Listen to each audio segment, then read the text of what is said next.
Buenos días.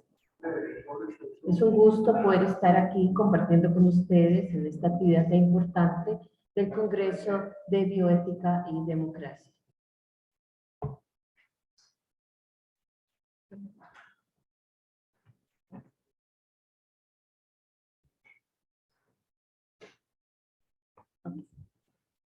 En esta ocasión me voy a referir a un tema que ha venido planteándonos nuevas reflexiones, dudas y tal vez hasta cierta conmoción cuando hablamos de la posibilidad de vacunarnos de una manera particular como la que ha acontecido con la pandemia del COVID-19. Sin embargo, las reflexiones no pueden estar ajenas a todo un proceso que hemos venido experimentando a lo largo ya de una buena parte del tiempo.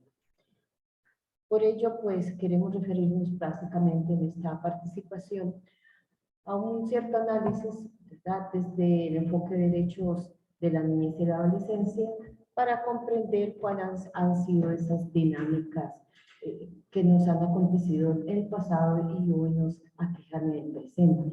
Debemos tener presente que la bioética, como se acuña en el mundo anglosajón, desde Potter hacia 1970, es una ética principialista que considera tanto los principios de autonomía, ¿verdad?, de beneficencia, de no malevolencia y de justicia.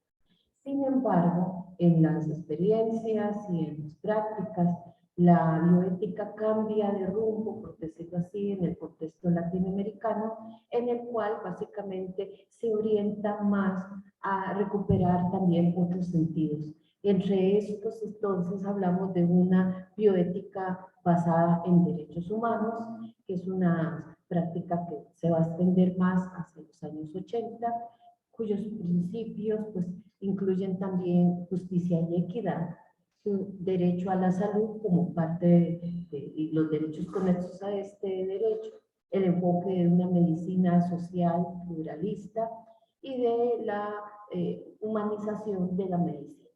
Entonces, las problemáticas, si bien tienen puntos de encuentro, también tienen particularidades que exigen que la visión bioética en América Latina recupere una visión más de comunidad y también no solamente con vistas a un tratamiento directo al individuo.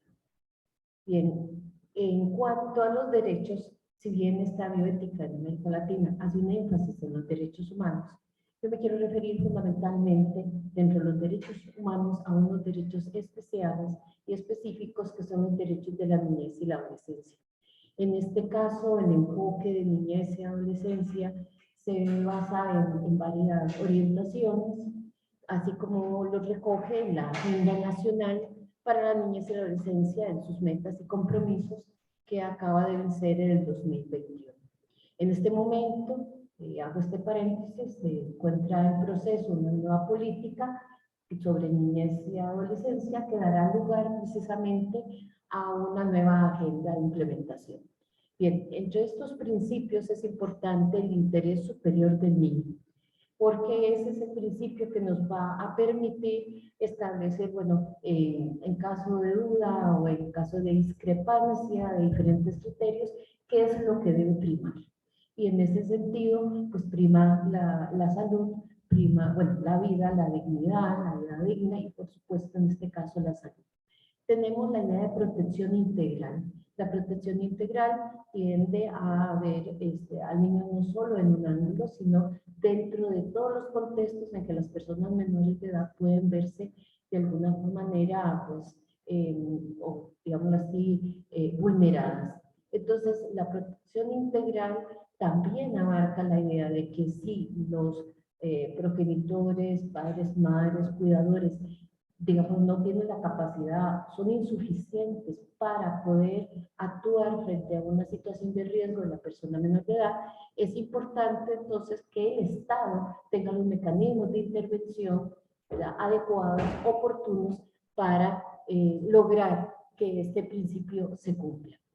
Tenemos también el del desarrollo integral e inclusivo, donde no se debe dejar ninguna persona menor de edad atrás, donde tenemos que buscar hacer bajo la idea de inclusión que a pesar de la diversidad que debemos reconocer, que también es otro principio en este segmento de población, tengan también la posibilidad de acceder a todos los derechos y tener un respaldo y una garantía sobre estos derechos.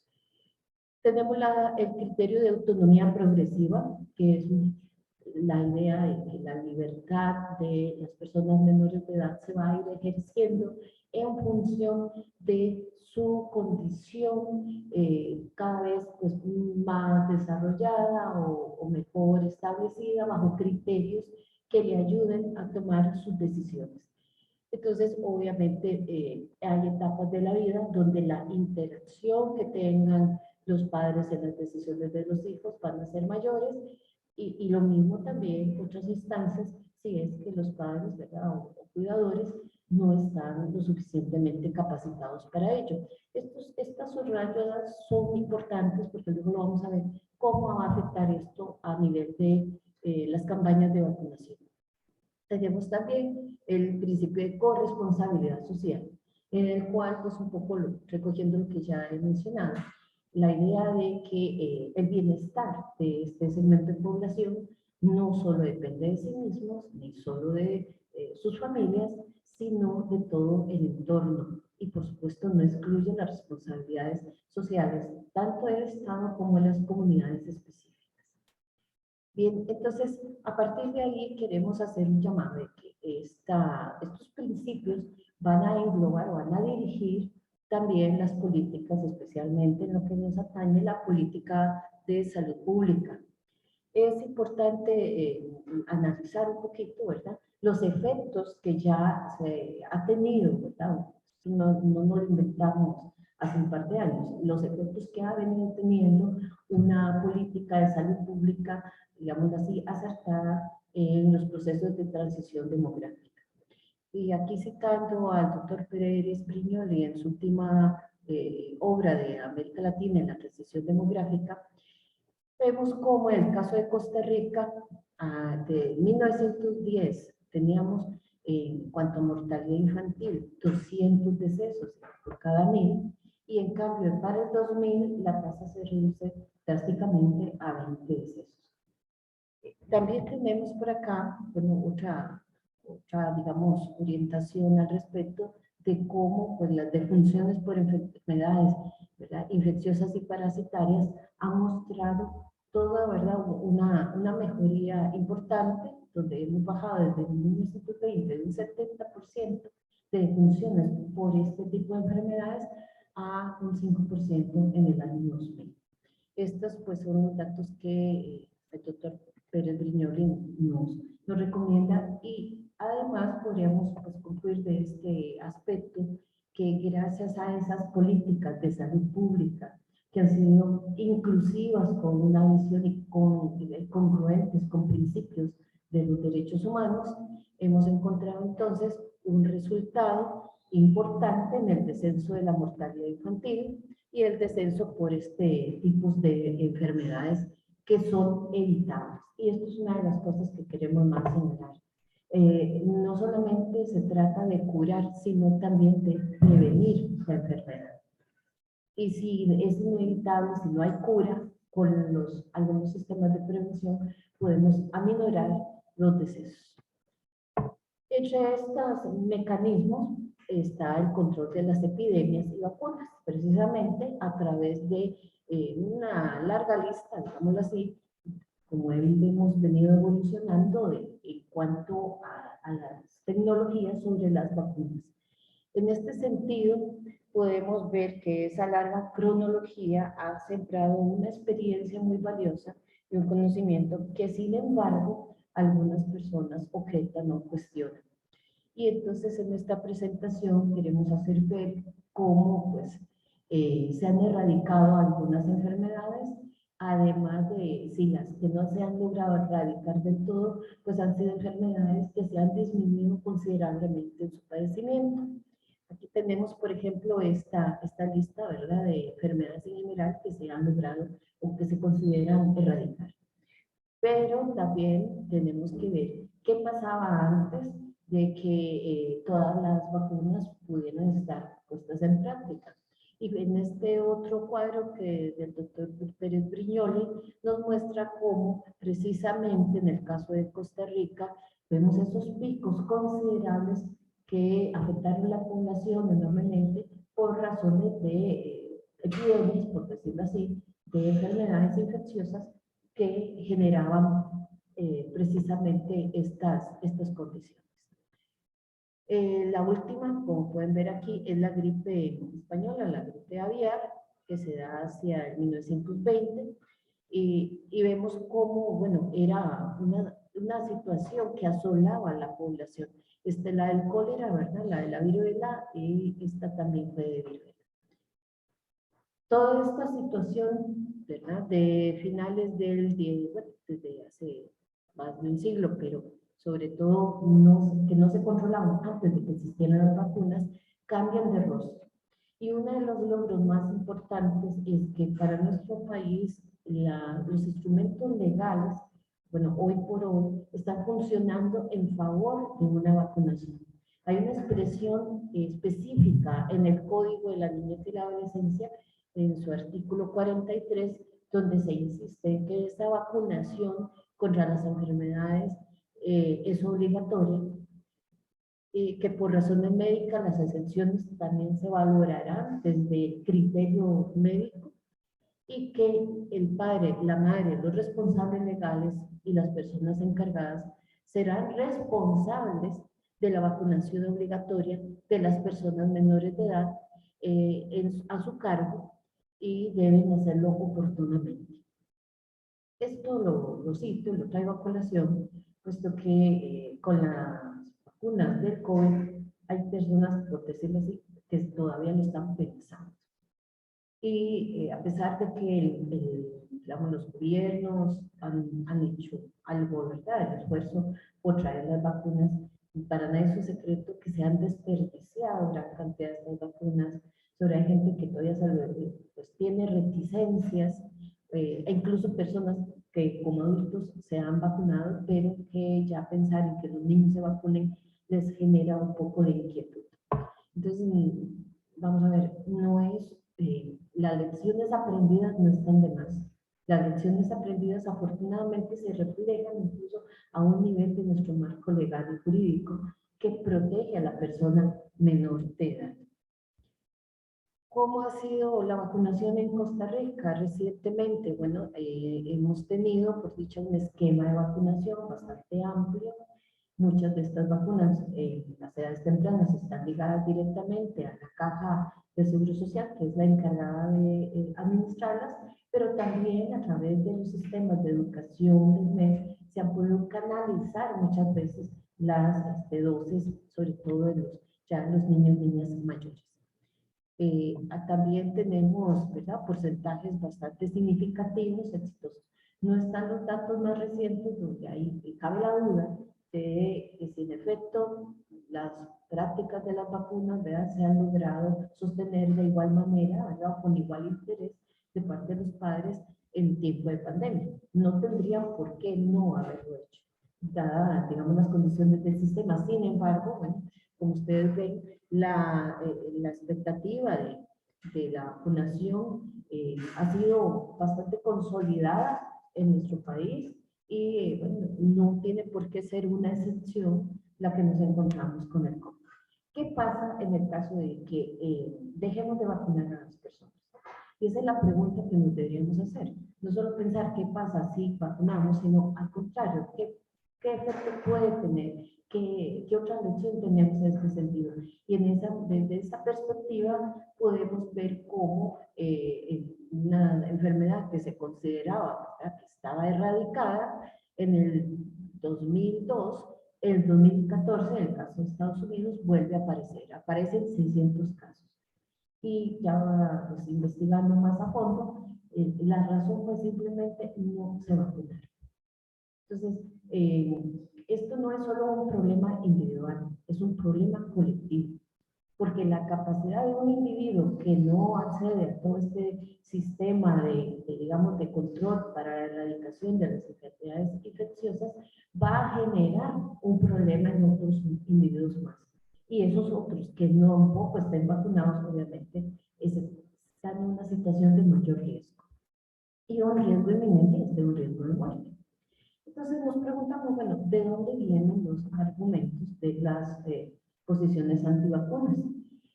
Bueno, tenemos primera, una de las más fuertes, tal vez uno de los estudios que genera una controversia hasta cierto punto, fue un estudio presentado por este médico británico, Wakefield, en el 97, en el que asoció los casos de autismo a un componente que incluían la fabricación de algunas vacunas. En ese sentido, bueno, el estudio fue cuestionado, fue revisado, algunos pues consideraron que la metodología y los intereses que primaron el estudio no eran pues, exactamente los más convenientes, y lo que sabemos es que una vez eliminada la sustancia que se usaba, que era el timorosal, de la fabricación de estas vacunas, ¿sí? Se eliminó 10 años después, los casos de autismo siguieron aumentando. Entonces esto desvirtuó ampliamente esa propuesta del 97. No obstante, como les digo, es posiblemente parte de los impulsos más importantes que tienen los movimientos antivacunas.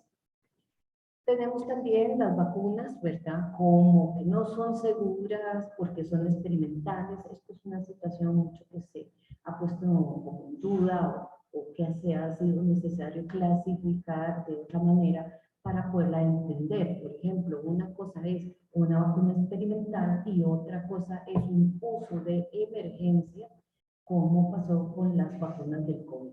Entonces, el uso de emergencia implica que hay toda una serie de protocolos que aseguran que la vacuna ni es tóxica y es efectiva. Pero, obviamente, digámoslo así, en una ventana de tiempo mayor, 7 años, que es lo que normalmente se dura en la investigación de las vacunas, para darla como más segura, por decirlo así, o simplemente avalar ¿verdad? Sus resultados, esto no se da con el COVID. Y la pregunta es más bien, ¿cuántas muertes tendríamos si la vacuna del COVID no se hubiera podido implementar por esta vía rápida, ¿verdad? Donde los estudios, digamos así, más críticos que tienen que ver con su efectividad y su seguridad para la vida humana no se hubieran podido dar? Entonces, eso es muy distinto, pensar en que es una vacuna experimental a que es una vacuna de uso de emergencia. Cuando se habla de uso de emergencia, se habla cuando en efecto hay una situación de emergencia. O sea, la vacuna no se inventó de uso de emergencia, la vacuna se usó como dentro de una emergencia que encontró una respuesta después de una serie de procesos y ensayos. Entonces, el proceso normal de aprobación habría costado una enorme cantidad de personas muertas, niños. En los niños, el caso de los niños es más crítico, porque si bien no se esperaba que se enfermaran tanto, ¿verdad? Estar aislados y guardados era mejor, pero las vacunas para personas menores de edad vienen después de las personas de la vacunación de adultos. Entonces, esto deja abierta una ventana de contagios que pues, se manejó mediante el aislamiento. Afortunadamente ya hay vacunación, ¿verdad? Esa vacunación se implementa en Costa Rica prácticamente este año con más fuerza. Bien, otro de los argumentos es que las vacunas no funcionan. Bueno, en el caso del COVID, hay quienes dicen, bueno, es que la vacuna no evita que me enferme. Sin embargo, evita que se muera. Entonces hay una, digámoslo así, una diferencia cualitativa importantísima, ¿verdad? De fondo. Entonces, las personas que incluso ya tienen 3 dosis de vacunación, se ha mostrado en algunos estudios que disminuyen el riesgo de muerte en un 93%, lo cual es, bueno, digamos, bastante significativo.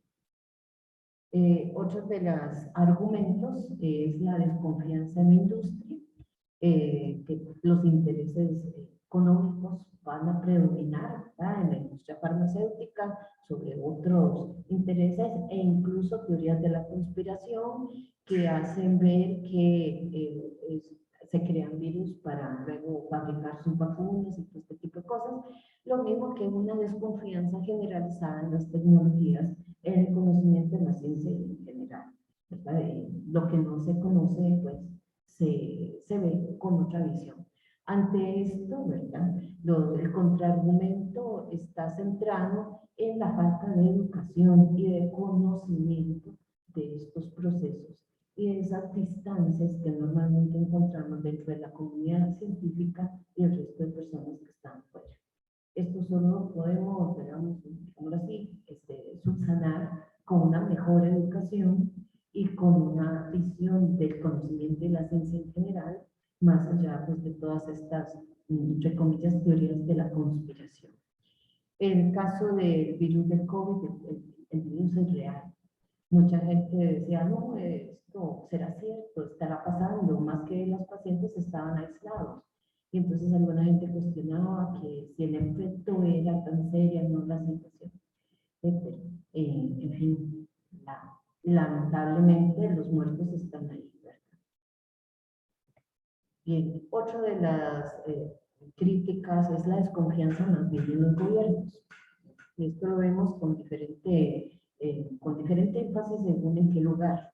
El gobierno pues simplemente va a poner a través de la vacuna algún tipo de chip o de rastreador o van a hacer algo o realmente no se trata de una vacuna sino de otra cosa, ¿verdad? La razón es el control. Es una manera como para que los gobiernos tengan alguna forma de controlar lo que llamamos libertades individuales. Sin embargo, para empezar, el COVID no es un invento. Y por otro lado, estas críticas se dan sobre todo en los espacios en que la pandemia se politizó. Fundamentalmente Estados Unidos siempre así. Y que inclinó las balanzas para decisiones políticas. Y todavía hasta cierto punto se sigue inclinando, ¿verdad?, en otros temas que dañen a la ética, a la salud y a la bioética.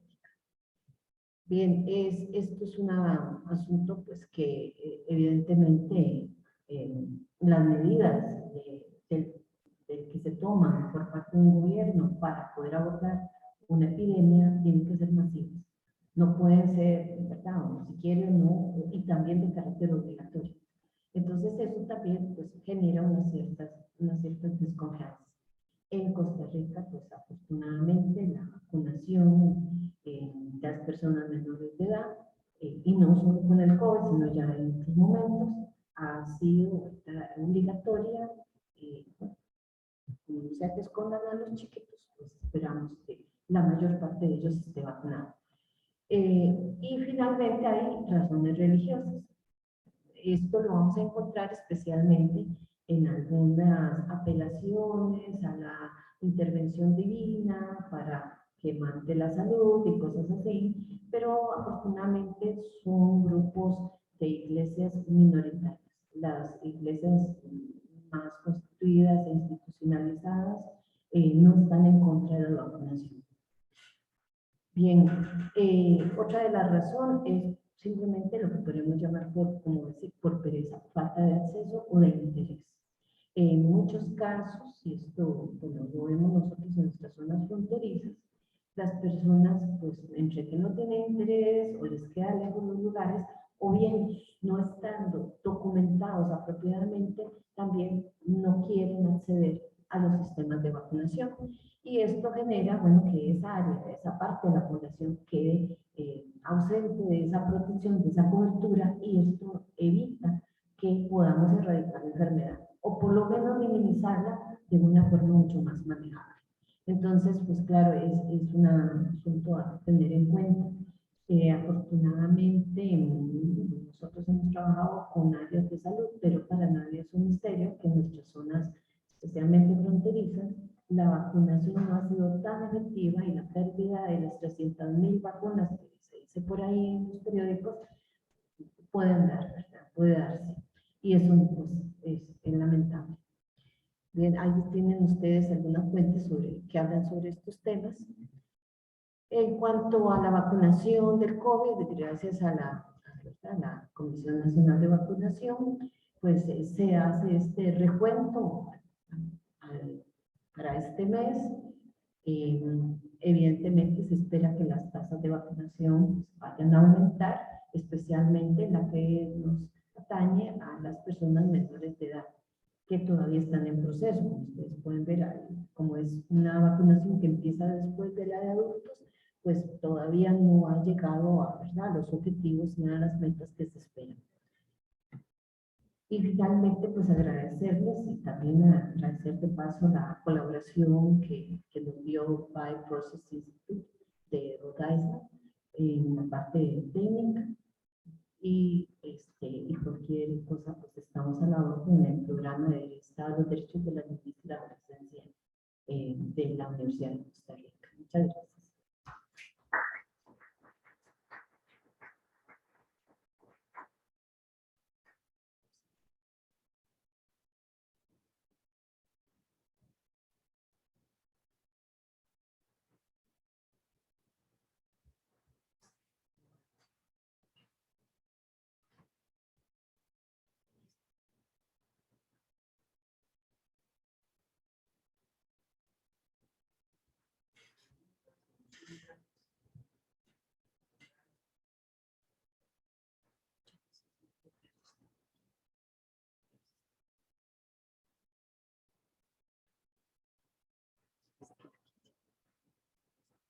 No sé. No sé lo que quieren que haga. Mejor no hago nada para no volarme una torta. Porque si le doy un botón y después hago otra torta, mejor.